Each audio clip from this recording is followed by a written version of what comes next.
close towards the end of the year. This is a platform, OB-GYN Chats, where we ask the questions to the specialists themselves. It's none other than Dr. Simon Emvula. Welcome again to another edition. Thanks, Elga. You're welcome. Thank you. How does it feel? We are approaching the end of the year.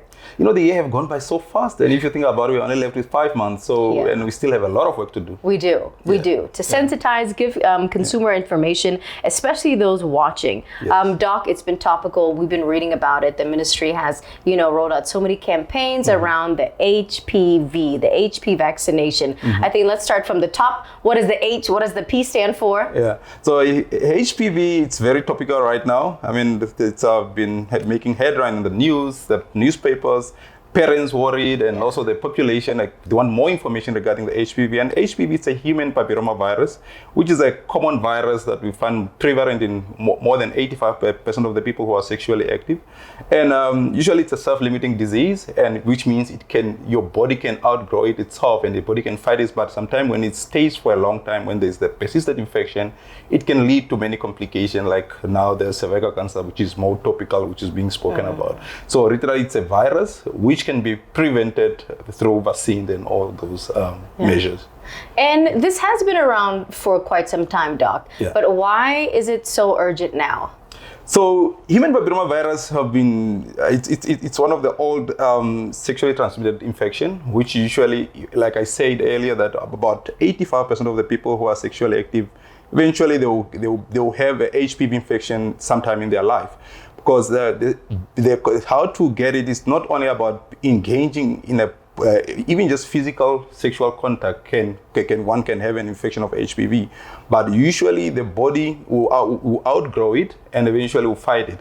But now the issue is that there are over 100 types of HPVs types which can a person can get infected by, but there are some now, about 2 that are most frequently associated with cervical cancer, which is HPV 16 and 18, and some other high risk. But usually we focus more on the 16 and 18, which we know they are the ones that are commonly associated with cervical cancer. Yeah. And for anyone that's watching that's undecided, should I take the vaccination or not? There are myths, especially coming from a COVID period where we now question vaccines. We question, is this something just from the Western trying to be imposed on us? Are most of these myths around, and are they fake, or is there somehow truth with some of them? So, when it comes to vaccines and when something is new, people always have questions, because there's always that unknown fear. You want to know, this is something new, we are not aware. But HPV vaccine have been in existence from 2006.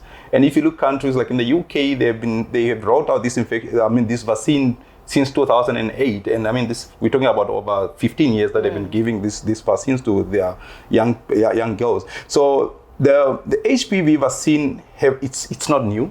It have always been, it's scientifically proven, unlike the COVID vaccine that when it started, it was everything new. COVID was new to all of us.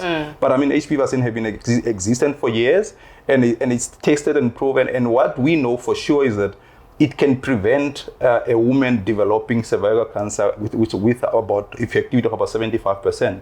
So we know that it's an effective vaccine which is tested, and eventually if it's given to girls and even boys before they are sexually active, before they have any contact with the HPV infection, it's proven to reduce the risk of having cervical cancer with about 75%, which is a significant number. So it's not new.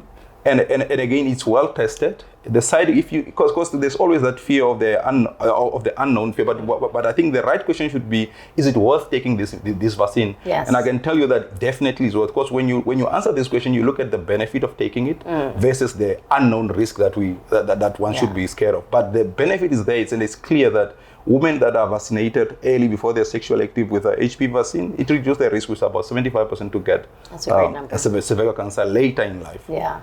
Doc, you mentioned for men too, boys. That's actually the first time I'm hearing it, because I think many of the campaigns always target the females, the ladies. It's interesting that you say that, and I think it's really important to mention that.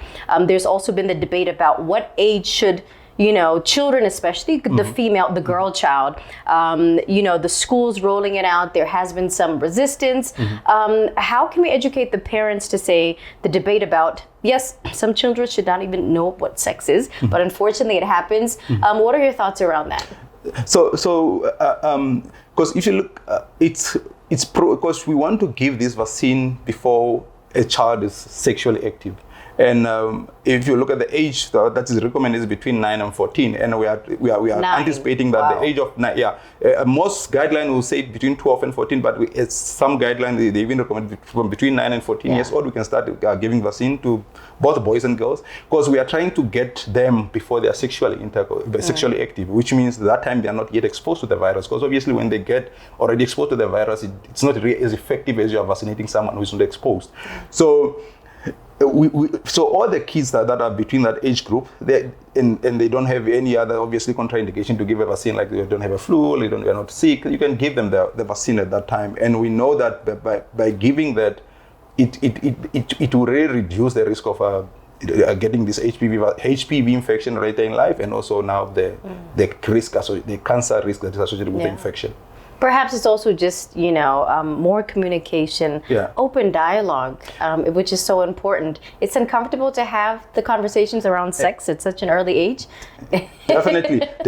And I think the issue is that we just need to give more information to the mothers, to the parents, to the population. Because the issue is that we're hearing this HPV, but we should start by addressing what are the consequences of this HPV infection. And the main issue here is not just about the HPV infection, it's about the cervical cancer. Because we know that, and the literature is clear that about 85% of cervical cancer are associated with the infection of HPV. So now the burden of cervical cancer, especially in the sub-Saharan Africa, Namibia included, and we know that cervical cancer is the most common female cancer in Namibia or in the sub-Saharan Africa. So now it's more about the burden that the disease will cause, because it's just a simple injection, but it can reduce the burden of cervical cancer with about 75%. So we are looking at, because most cases, I think what our mothers or our parents don't understand is that we are hearing this HPV, but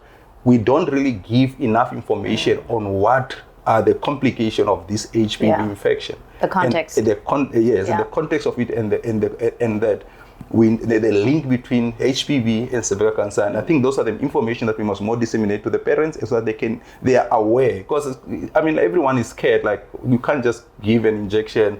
What if my child develop a cancer later or develop another disease? So that's the fear which is there. But we need to give more information, and that it's safe and it's proven, and we know of the benefit that. And if you look at, there are obviously there's those unknown side effects that may be long term or focus. Like I'm saying, it came in 2006. Maybe it got a side effect that can develop in 50 years. We don't have that yet, but we know that it's been used for almost close to 20 years, and currently it's proven to be safe. Yeah. You answered my next question about the side effects, but maybe let's move on to the next question about OB-GYN. Do we facilitate that? What is the process? Do you get side effects once you get the vaccination? Maybe let's take it from there. We facilitate giving the vaccine. Obviously, we always recommend that the parents can come in or with the child, so that we give more. Because like any other medication or any other vaccine that you're giving to a child or to an adult, you have to explain the benefit. You have to explain the side effect profile. You have to explain like the pro and con of taking it or not taking the vaccine. So we definitely facilitate it. And we will still give information before we give that vaccine to the patient who comes in. And the side effects profiles, they're minimal. Like I'm told now there's no report of someone who have said no, they reacted because of HPV vaccine. Okay. Yes. So it's safe. Dr. Simon, thank you for giving us a sense of, relief, surety. I think when we hear it from the specialists that see, the scientific, let's say statistics, it gives us more comfort. Yeah. Thank you so much. Thank you. All right. So there you have it, Dr. Simon Emvula giving us some ease around HPV. And please do note, you can come right here opposite Lady Pohamba, Demonstria Suites, if you would like to have a consultation and make up your mind if you would also like to be vaccinated, you or even your child. Thank you for joining us. Next month, we'll be back with another edition.